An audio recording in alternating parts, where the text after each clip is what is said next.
Hello, my name's Gabe Zolna. Looks like I hit another nerve. I post that MVI 1906. Virginia now allows ex-felons to vote. One of the viewers wrote, "Yep, I think they should be able to vote. There are too many laws that make everyone a felon now, including you, Gabe. If they wanted you, Gabe, they could have you. You have broken multiple federal laws." You want to let me know which ones I broke? Because I'm not aware of any of them. The law system is broke now. Brian B. covers most of the rest.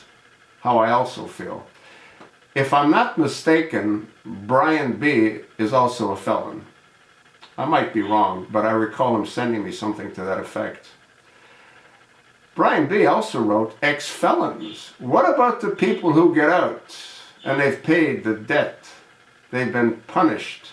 They've served their time. You mean they should be looked at as felons for the rest of their life? Well, that's because they were felons. I don't make the laws. A felon's a felon. It never goes away from you.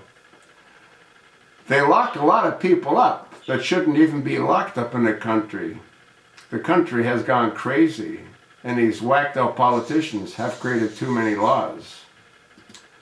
That's the problem. Too many laws. This is supposed to be the land of free. The rich break the laws, and they lock up the poor. The court system is corrupt. It is not just the government. Unfortunately, you're right. A lot of these ex-felons are going to vote Democrat. But then again, look at the Republic rats. There's almost no difference between them. Well, actually, you know what? You're right. That's why I said that Donald needs to start a new Republican Party, because the one that people think exists morphed in with the Democrats. Trump and Bernie are the ones that are different because they aren't bought and paid for.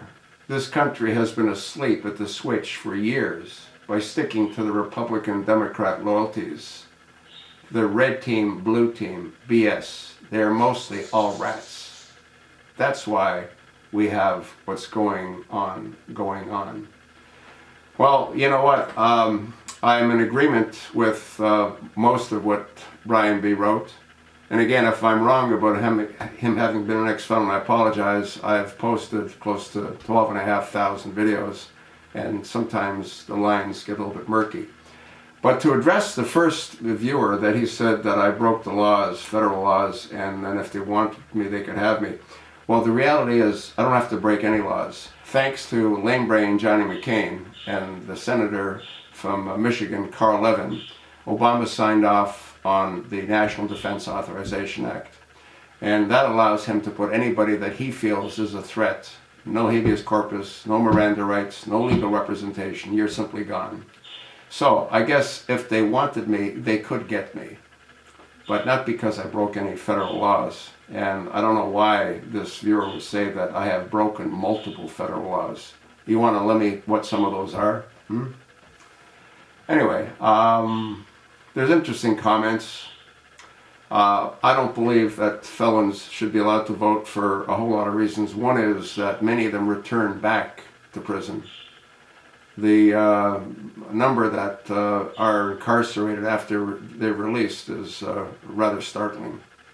What that says is many of them really haven't changed their ways. And there are those that have changed their ways. There are those that are actually responsible, and they are remorseful for the crimes that they've committed.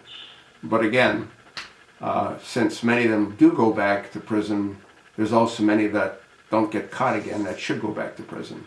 Are you sort of getting the picture? I hope so. Thanks for listening. And for those of you that feel that I'm wrong, you're entitled to an opinion, as I am to mine.